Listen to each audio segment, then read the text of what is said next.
So, welcome to my channel. Another video na naman po sa The Philippines in 1957. Old video po ito. Panoorin po natin guys. Ang ganda ng pamumuhay ng Pilipinas noong 1957 guys. After Ramon Magsaysay. Former President Ramon Magsaysay.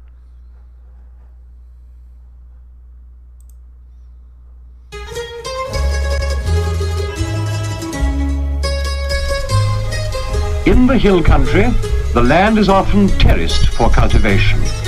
Here and in the valleys, good crops of rice, maize, sugarcane and tobacco are grown.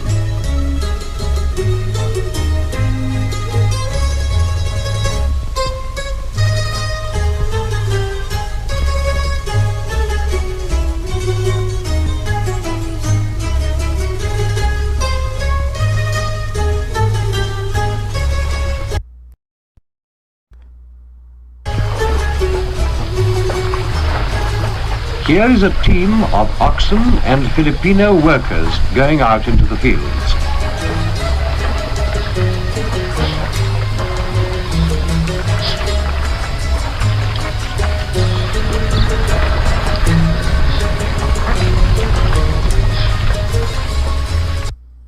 Guys, yung panahong hindi pa uso yung mga vlogging. Ito yung original na nagbo-vlog talaga, nagdo-documentary sa pamumuhay ng isang tao sa isang lugar, sa isang bansa. Sila talaga yung nauna. The Filipinos, who are a Malay people mixed with Chinese and Spanish stock, are intelligent and industrious, adaptable and clever with their hands. More than half the population can read and write. During the last war, the islanders suffered heavily from bomb damage and invasion. Only now, with international help, are they recovering from it. There is only one big city, Manila, until recently the capital. It is a considerable seaport and commercial center with a population of about 500,000. Quezon, the new capital, is nearby. Apart from these, the people live mostly in small towns and villages, often accessible only by water.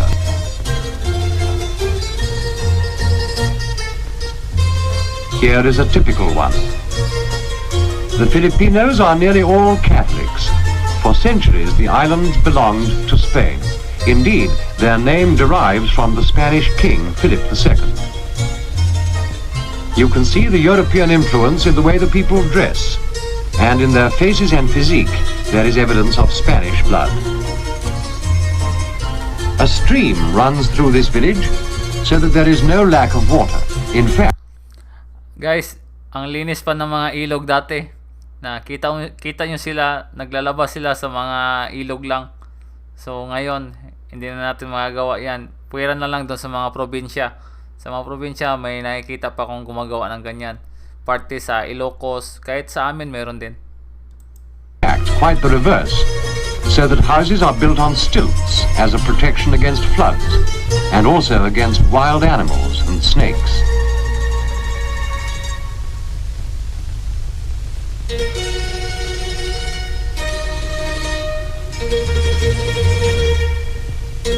There are great tracts of forest in these islands, and forestry is one of the biggest industries.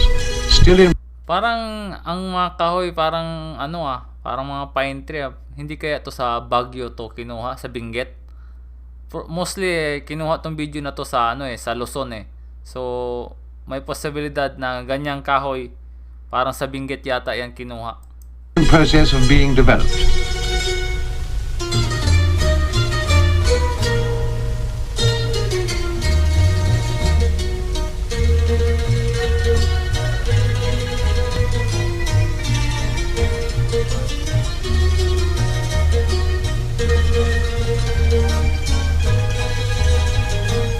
O kaya sa Sierra Madre. Yung mga kabundukan ng Sierra Madre. The Filipinos have obtained help and advice from other countries about forest conservation and management. and in return they have been able to teach others something about their traditional techniques of transporting heavy timber across mountain valleys.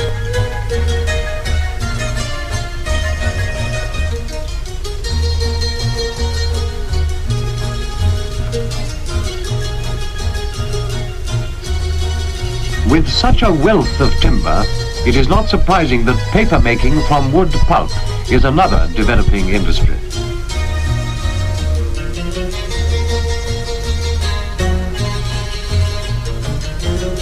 One of their great natural resources is marble.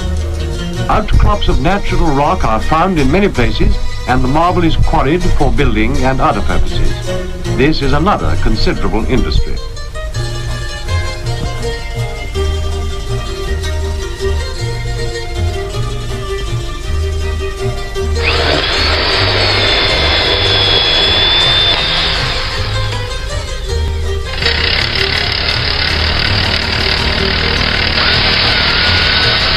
The marble is also exported for sculpture or decoration. The crude blocks are transported, often over great distances, to workshops.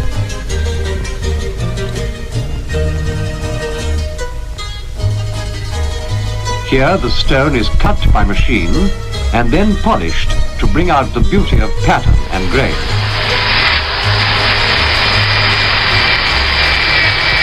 Marble working is a highly skilled craft at which these people have become experts.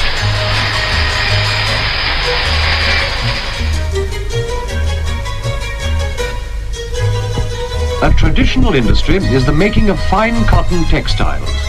Weaving and spinning by hand are age-old village crafts, and these are still carried on.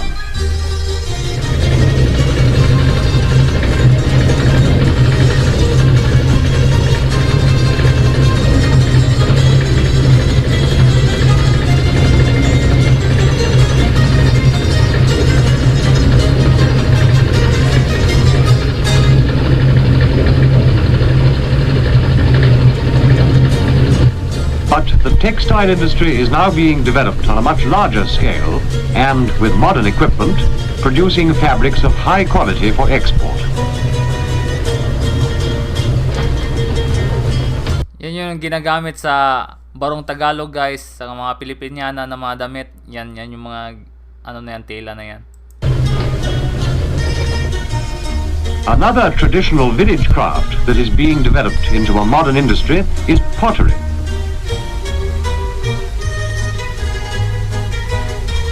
For centuries, families of potters have made pots molded by hand to supply local household needs, such as these water pots.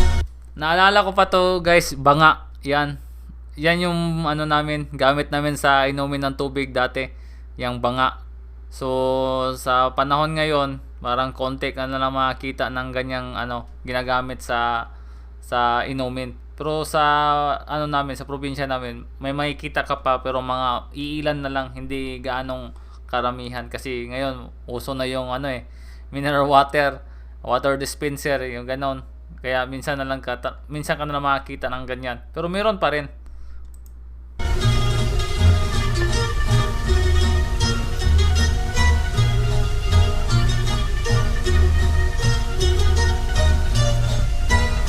The clay vessels are fired in open straw kilns.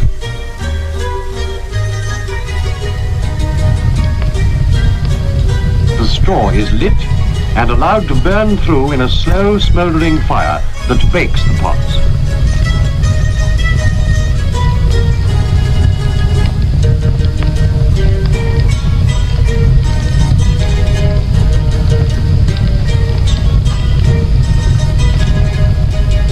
Latterly, however, foreign technicians have been introduced to teach the Filipino workers the use of the wheel and other improved techniques, with the result that in this field also an export market is being built up.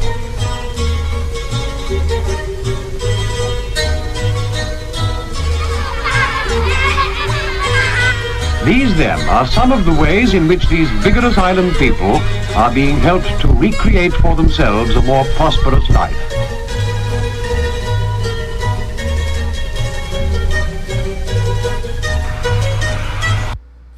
Guys, kabataan ni ano, baka binata pa si Enrile po niyang ganyan, si Juan Ponce Enrile nung time na yan.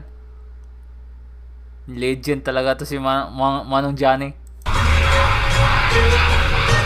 More than anything, Philippine Airlines ang lumang design ng Philippine Airlines.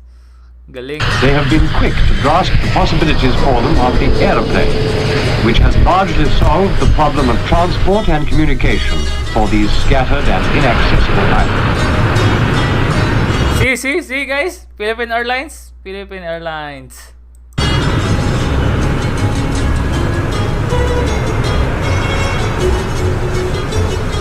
Manila is recognized as an international airport, and the younger generation of Filipinos have readily acquired the technical and organizational skills that this entails.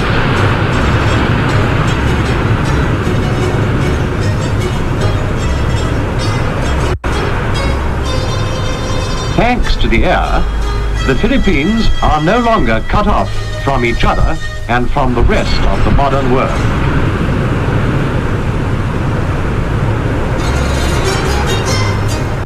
Imagine guys, OFW ka nung time na yan. Hindi ko kung gaano katapang yung mga OFW natin dati sa panahon na ganyan, 60 to 80 o 80 to 90s. Yung kumbaga lang, konti pa lang yung ng mga technology. Grabe, kaya kung deserving yung mga 90s na 80s at saka 90s na mga OFW na tawaging mga bayaning Pilipino talaga, kasi ngayon sa panahon natin, although bayani pa rin tayo kasi malayo tayo sa pamilya natin, pero ano na yung technology natin ngayon masyado ng high tech so meron ng video call, lagi nang nakakatawag sa Pilipinas, unlike nung kapanahonan nung 70s, 80 at saka 90s. 80s okay pa, pero yung 90s medyo medyo na yung mga mobile, so yung tawagan natin nag-improve na. So nung 70 at saka 80s talaga, grabe, napakatibay ng mga OFW ng time na yan. Grabe talaga, totoong bayani talaga sila ng time na yan. Unlike sa atin kasi ngayon, medyo 50% na lang yung lungkot na naradama natin ngayon, kasi yun, nakakausap na natin araw-araw yung pamilya natin through video call. So kaya ganon. So guys, sana po mag-subscribe po kayo sa channel ko. Thank you very much.